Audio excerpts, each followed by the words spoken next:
Have you ever thought about standing in a place where legends aren't just stories, but something you can actually feel? Today, that's exactly where we're going. We're journeying to a sanctuary where divine energy has been pulsing for thousands of years to explore the incredible story of Harsiddhi, the eternal flame of Ujjain. Seriously, just for a second, picture it.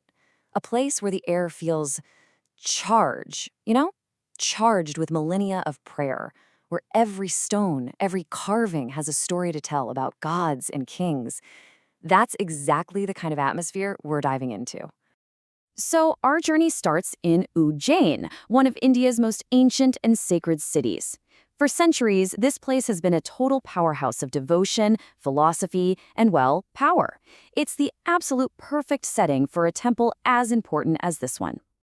Okay, so let's frame this first part. This isn't just a tour of some historical site. We're talking about a pilgrimage of the heart. It's a much deeper experience than just seeing the sights. You know, this quote from our research really just nails it. The Harsiddhi Temple is this incredible blend of myth, actual history, and the very real, very raw emotions of the people who come here looking for strength and comfort. It all just weaves together. So you have to ask, right? How did this one spot on Earth become so incredibly sacred? Well, the temple's origin story is rooted in a truly dramatic cosmic event. The legend kicks off with this profound, world-shaking sadness. After Goddess Sati's self-immolation, Lord Shiva was so overcome with grief that he began this dance of destruction across the entire cosmos, and his sorrow literally threatened to tear creation apart. To bring everything back into balance, Lord Vishnu had to step in. Sati's body was dismembered, and its parts fell all across the Indian subcontinent. And every single place a part of her landed became what's known as a Shakti Peetha, a sacred seat of divine feminine power. And that is why this temple has such immense spiritual energy.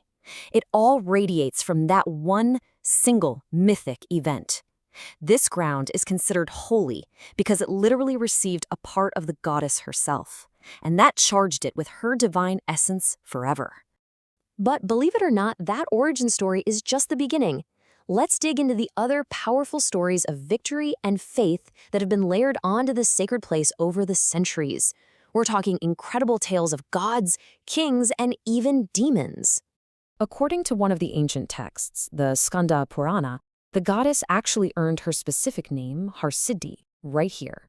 After she defeated two demons who were causing trouble for Lord Shiva, he was so grateful that he named her the one who brings harsh, or joy, by achieving victory. It's this foundational story of light winning out over darkness. Okay, get this. This just shows you the level of profound devotion this temple inspires. The legendary King Vikramaditya of Ujjain is said to have offered his own head to the goddess 11 times, and each time she was so pleased with his absolute faith that she restored it. Incredible. This timeline just shows that this has been a site of continuous worship. From its legendary start with Vikramaditya, through different historical dynasties, all the way to the grand Maratha-style building we see today, each era has added its own layer, creating this rich tapestry of history and faith. So let's talk about how all of this deep faith and layered history gets expressed in stone and light through the temple's absolutely incredible architecture. So inside the main sanctum, the inner sanctum, you find the central idol of Maa Harsiddhi, covered in this sacred vermilion paste, and she's surrounded by other forms of the Divine Mother, each with its own powerful color and meaning, representing the whole spectrum of divine grace, from nourishment and knowledge all the way to prosperity. But when you're outside, you just can't miss the temple's most breathtaking features, the Deep Stambhs, these two massive, soaring towers of light. I mean, they're over 15 feet tall and covered with hundreds of lamps. It's a truly awe-inspiring sight, especially when they're all lit up for evening prayers. And that's the thing, these towers are so much more than just architectural marvels. They're these profound symbols of spiritual enlightenment, you know? They represent the victory of light over darkness and knowledge over ignorance, a core theme you feel all throughout the temple. So how does all this light, this history, and this symbolism play out in the modern world? Let's take a look at how Harsiddhi works as a vibrant, living center of faith for millions of people right now, today. The experience at the temple can be kind of twofold. During big festivals like Navratri, the place is just electric with collective energy. The air is thick with chants, drums are pounding, and the light from all those lamps is dazzling. But then, on a normal day, the daily prayers, the aartis, they offer this space for a really quiet, personal connection with the divine. People come here for so many different reasons. Some are seeking fulfillment of worldly wishes. They might be praying for health or success. Others are really just looking for inner peace, for some clarity. And of course, a lot of people are drawn by that deep, powerful connection to India's epic history and mythology.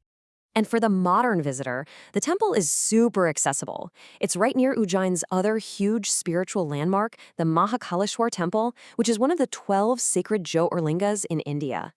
Being so close really makes Harsiddhi a central part of any pilgrimage to this ancient city. So, as we wrap up our journey, it's so clear that the Harsiddhi Temple isn't some relic of the past. No way. It's a living, breathing bridge between the mythic age and the faithful present. It's a place where these ancient stories continue to inspire and empower people every single day. And this really leaves us with a final thought to chew on. Is the power of a place like Harsiddhi rooted only in its ancient origins? Or is it being constantly renewed by the incredible devotion of the millions who still come here seeking solace and joy? Maybe the real magic is that it's both.